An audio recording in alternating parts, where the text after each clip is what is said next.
What's up, everyone? Welcome back to the channel. Today, we're diving into one of the most talked about gaming laptops of 2025, the ASUS ROG Strix G16. We're going deep. Specs, display, ports, gaming benchmarks, battery life, cooling, build quality, keyboard layout, and even the speakers. By the end, you'll know if this beast deserves a spot in your setup. So let's get started.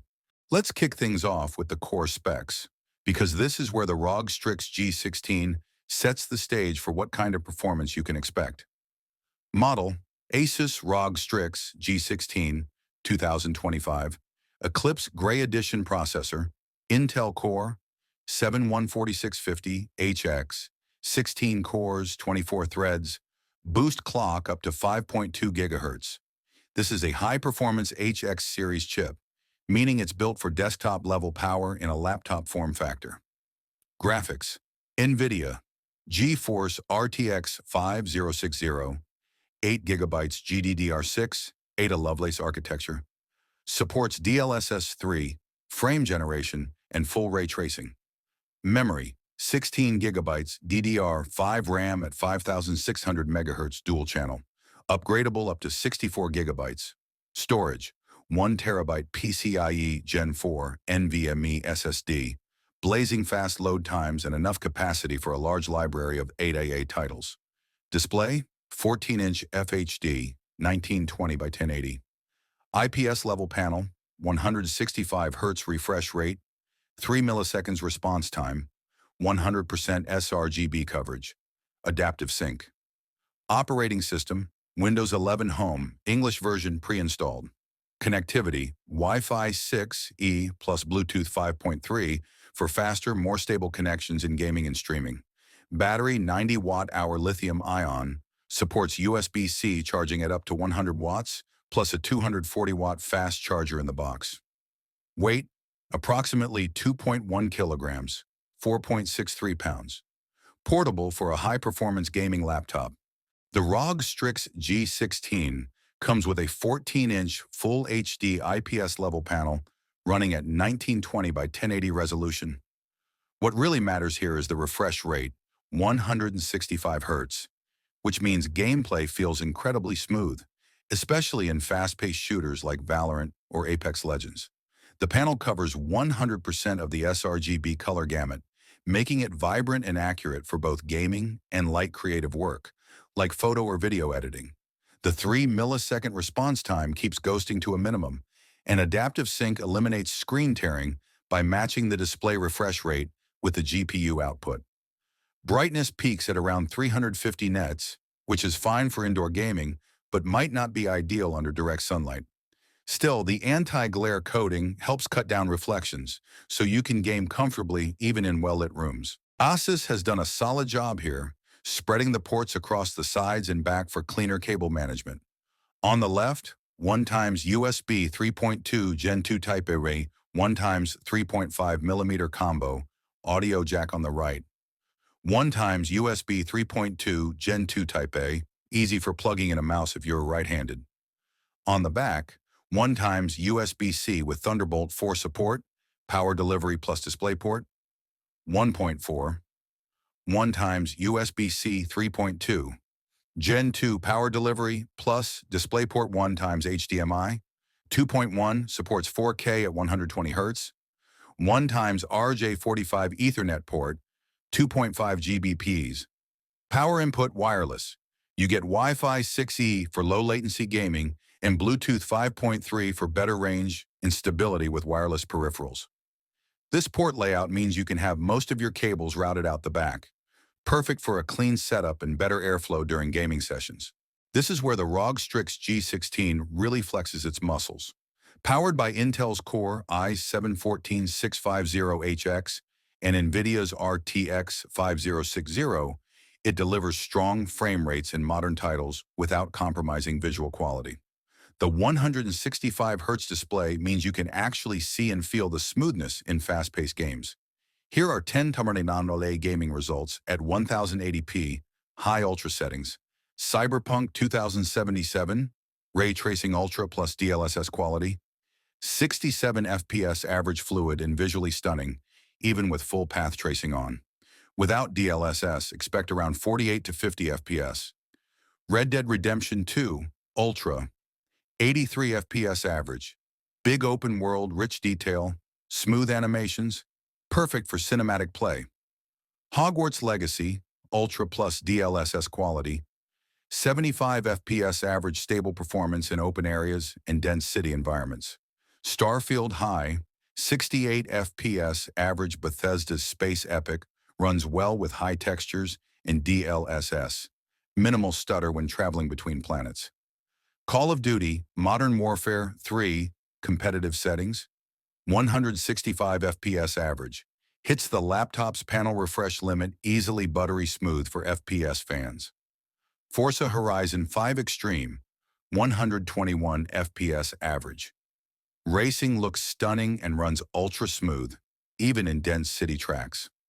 Assassin's Creed Mirage, ultra high, 78 FPS average stable performance in crowded markets and detailed cityscapes.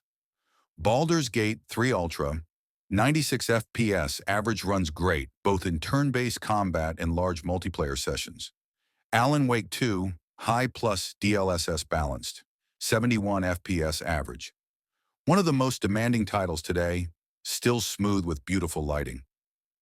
The Witcher 3 Next Gen Update Ultra Plus Ray Tracing, high 74 FPS average. All the detail of the updated world without tanking performance, thanks to DLSS 3-frame generation, thermals and stability.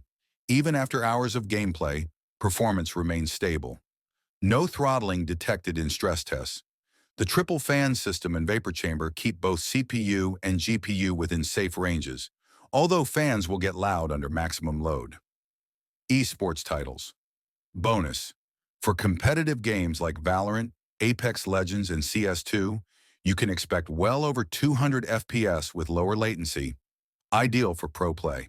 What it is spec: 90 watt-hour battery, USB-C PD support up to 100 watts, charges fast with the included high wattage adapter, ASUS cites fast charging to 50%, in tilde 30 minutes on the factory adapter. ASUS ROG real-world endurance, what to expect. Web surfing, light productivity, reviewers measure roughly around 5 to 6 hours in mixed browsing, your video tests. Laptop Mag measured about 5 hours 22 minutes in their web surf test. Laptop Mag casual, light users on quiet modes and with brightness down can push 6 to 7 hours. Some user reports, hands-on impressions. Gaming on battery is brutal. Expect approximately 1 to 1.5 hours of heavy 3D gaming before you run out. Reddit at ROG. Why the numbers look like that? The Strix G16 uses a full-power CPU plus discrete RTX GPU. When either is taxed, the power draw skyrockets. Laptop power-saving tech, Optimus/Advanced Optimus, DLSS/frame generation, helps, but the biggest drains are screen brightness, GPU clocks, and high CPU TDP. Testing method to show on camera, do this for credibility. Battery rundown, start at 100%, run a 30-minute looped benchmark, e.g. Unigen Cinebench plus FHD gaming, and record percent dropped. Real-world loop, 30 minutes YouTube 1080p at 50% brightness. Wi-Fi on, repeat to estimate hours. Gaming on battery, run one match of an FPS and show time to shutdown estimate.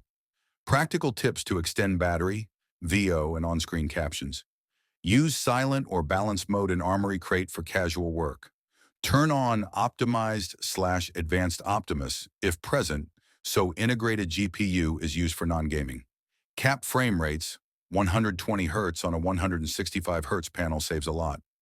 Lower brightness or use Windows Battery Saver for idle tasks. Carry a USB-C PD 100-watt brick to top up on the go. It won't match the 280-watt adapter for max performance, but it'll extend uptime. Hardware, what ASUS built in, end-to-end vapor chamber on Intel SKUs, a tri-fan layout, including an auxiliary fan that vents GPU VRAM heat directly to the heat sinks, and ROG's liquid metal thermal interface on the chipset in many configurations. All part of ASUS ROG Intelligent Cooling Package. This is designed to keep clocks high under sustained load. Real measurements and sensations, what reviewers saw. Reviewers report strong, sustained performance with stable clocks over long sessions and fan noise that is noticeable but not destructive to the experience. Tom's hardware logged keyboard hotspots and measured surface temps during stress tests. The unit stayed functional under heavy load with surface hotspots. The hottest zone they logged was near a top row key during stress tests. Tom's hardware. Why the design matters. Vapor chamber spreads heat across a larger area so the heat sink array can dissipate it more evenly. This reduces localized thermal throttling. Liquid metal conductanote improves thermal transfer from die to heatsink by a large margin versus standard paste, which can reduce junction temps significantly, but it's electrically conductive and sensitive if handled improperly. ASUS claims big temp benefits. Community threads show some users reporting issues with how liquid metal was applied out of the factory in rare cases. So there's a trade, spec numbers, and real feel. Weight ranges for the G16 line are around 2.65 kilograms, approximately 5.84 pounds depending on configuration. Dimensions approximately 35.4 by 26.8 by 2.28 to 3.08 centimeters, 13.94 inches times 10.55 inches, 0.90 to 1.21. That places it in the portable for a 16-inch powerful laptop category. Not thin and light, but travel possible. ASUS ROG +1 chassis and materials. The Strix G16 uses a mix of sturdy plastics and metal reinforcements. ASUS balances durability with cost on portability. The lid and palm rest feel rigid under normal use, and hinges are tuned to keep the panel stable when typing or gaming. Reviewers call the finish stealthy compared with older, flashier ROG designs. Tom's hardware practical camera shots / B-roll, carry shot, put it in a backpack and walk to show how it sits. Drop a scale graphic showing weight versus rivals, e.g. Strix G16 versus Zephyrus versus Legion, to highlight portability. Close-ups, hinge, ports area, bottom vents, and RGB light bar accents. Show fingerprints, show resistance to smudges if any. Durability and long-term, solid build but not intended to be a replace-it-forever metal unibody like premium Ultrabooks. Bottom panel access for upgrades is possible but uses multiple screws. User serviceable to an extent. Use care when opening. Warranty caveats. Full-size keyboard with per-key RGB or a sync and dedicated macro wash hotkey caps, M1 to M5 or similar, for quick performance chalk profile changes. Tom's hardware measured approximately 1.9 millimeter key travel, and reviewers consistently praise the typing comfort in large arrow keys. The touchpad is reported to be large and clicky. Tom's hardware notebook check gaming ergonomics. Long travel and satisfying tactility help in long sessions. Less fatigue than shallow scissor keyboards. The per-key RGB and Armory Crate integration allow custom profiles per game, colors, reactive effects, etc. Dedicated performance keys, M1 through M5, let you switch fan perf profiles on the fly for gaming versus streaming. The G16's speaker setup, bottom firing or tuned downward, produces clear mids and vocals, and reviewers were positively surprised by the bass presence for a laptop, though heavy bass fans may still prefer a headset or external desktop speakers for full-bodied low-end. Laptop Mag specifically praised the pair of bottom-firing speakers for music and general media. Bottom line, the Strix G16 gives you serious gaming performance with a thoughtful thermal stack and strong battery for a powerful 16-inch machine. Expect a solid keyboard, loudspeakers, and a chassis that's portable for a gaming rig, but don't expect Ultrabook battery levels when you're gaming. If you want sustained performance on the go, play around with Armory Crate and carry a good USB-C brick for top-ups.